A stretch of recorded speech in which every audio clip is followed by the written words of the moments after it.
I'm going to carry on from one of the last videos I made about SP and non-specific person manifestation, because I felt like I was on a roll.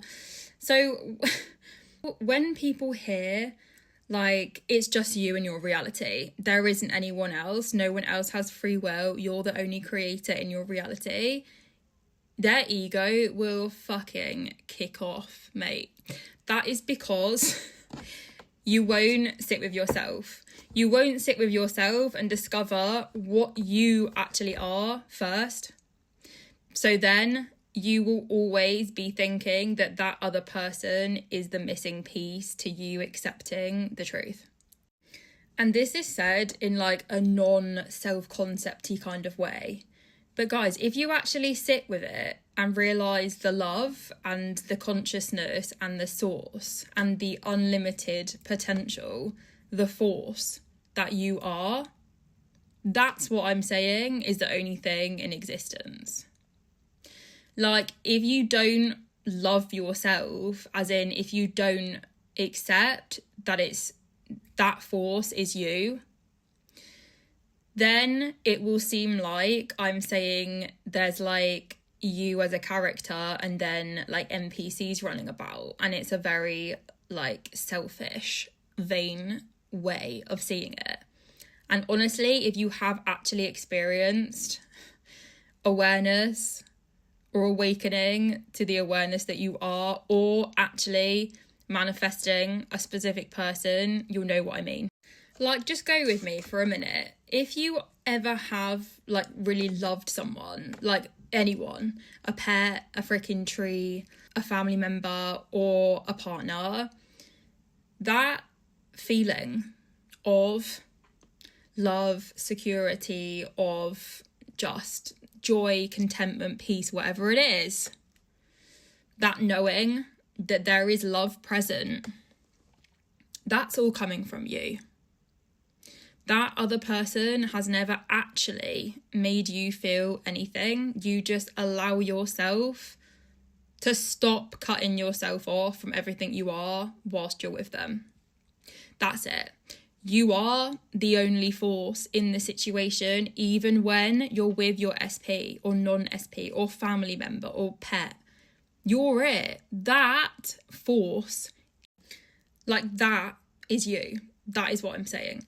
Put yourself in the situation where you have in your life ever felt, conceptualized like this is it, like this is love, I feel it, I am love, like this is it, this is what I'm wanting.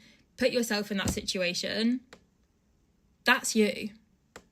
The only thing, the only force there is you. That's the love.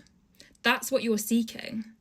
And then when you realise that, it just doesn't make any sense. You're like, it becomes funny because you're like, oh, I was actually seeking for that the whole time, but I actually am it.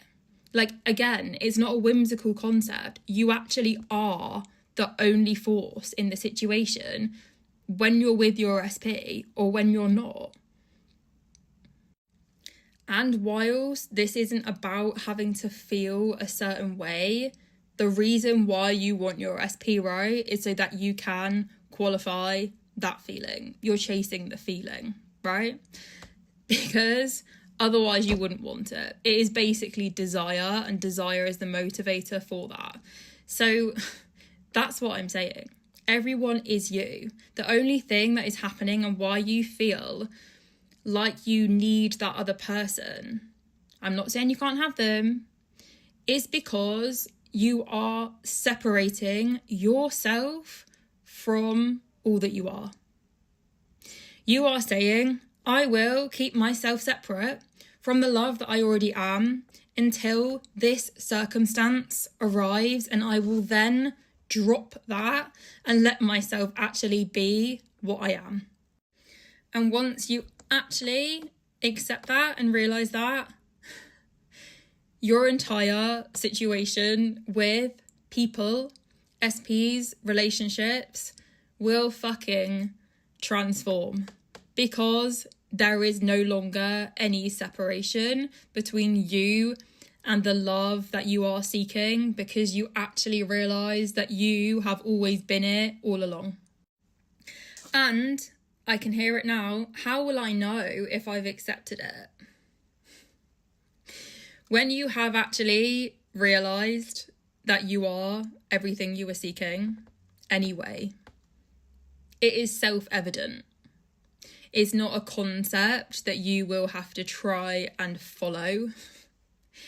It becomes self-evident. You're like, oh my God, I actually realise via the arising of said realisation in my awareness that everyone actually is me, and that I actually always was seeking what I am.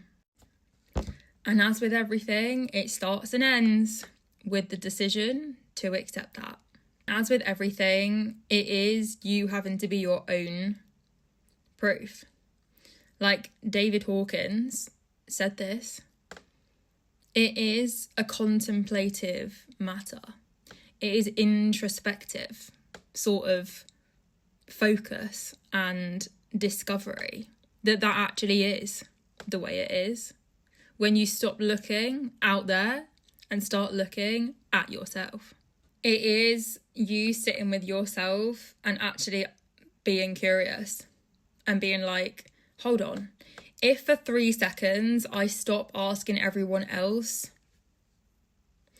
to tell me who I am and what reality is and how this all works, and I actually just ask myself, what comes to light? What is the answer for me?